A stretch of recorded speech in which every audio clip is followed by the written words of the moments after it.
Capítulo 7. Porque este Melquisedeque, que era rei de Salém, sacerdote do Deus Altíssimo, e que saiu ao encontro de Abraão quando ele regressava da matança dos reis, e o abençoou, a quem também Abraão deu o dízimo de tudo, e primeiramente por interpretação, rei de justiça, e depois também rei de Salém, que é rei de paz. Sem pai, sem mãe, sem genealogia, não tendo princípio de dias, nem fim de vida, mas sendo feito semelhante ao Filho de Deus, permanece sacerdote para sempre. Considerai, pois, quão grande era este, a quem até o patriarca Abraão deu os dízimos dos despojos. E os que dentre os filhos de Levi recebem o sacerdócio têm ordem, segundo a lei, de tomar o dízimo do povo, isto é, de seus irmãos, ainda que tenham saído dos lombos de Abraão. Mas aquele cuja genealogia não é contada entre eles, tomou dízimos de Abraão e abençoou o que tinha as promessas.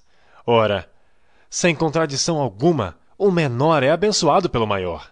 E aqui, certamente tomam dízimos homens que morrem. Ali, porém, aquele de quem se testifica que vive. E por assim dizer, por meio de Abraão até Levi, que recebem dízimos, pagou dízimos. Porque ainda ele estava nos lombos de seu pai quando Melquisedeque lhe saiu ao encontro. De sorte que se a perfeição fosse pelo sacerdócio levítico, porque sob ele o povo recebeu a lei, que necessidade havia logo de que outro sacerdote se levantasse, segundo a ordem de Melquisedeque, e não fosse chamado segundo a ordem de Arão? Porque mudando-se o sacerdócio, necessariamente se faz também mudança da lei. Porque aquele de quem estas coisas se dizem pertence a outra tribo, da qual ninguém serviu ao altar. Visto ser manifesto que nosso Senhor procedeu de Judá, e concernente a essa tribo nunca Moisés falou de sacerdócio.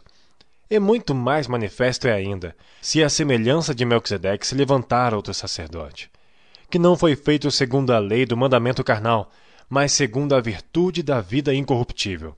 Porque dele assim se testifica: tu és sacerdote eternamente, segundo a ordem de Melquisedeque. Porque o precedente mandamento é abrogado por causa da sua fraqueza e inutilidade. Pois a lei nenhuma coisa aperfeiçoou, e desta sorte é introduzida uma melhor esperança, pela qual chegamos a Deus. E visto como não é sem prestar juramento, porque certamente aqueles, sem juramento, foram feitos sacerdotes, mas este, com juramento, por aquele que lhe disse: jurou o Senhor, e não se arrependerá, tu és sacerdote eternamente, segundo a ordem de Melquisedeque. De tanto melhor aliança, Jesus foi feito fiador.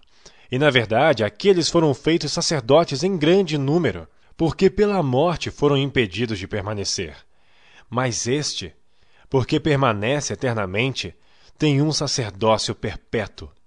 Portanto, pode também salvar perfeitamente os que por ele se chegam a Deus, vivendo sempre para interceder por eles.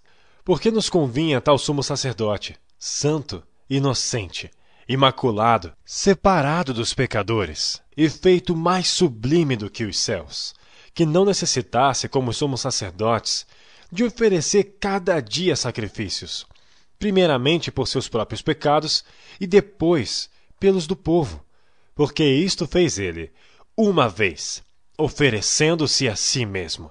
Porque a lei constituiu sumos sacerdotes a homens fracos, mas a palavra do juramento, que veio depois da lei, constituiu ao Filho, perfeito para sempre.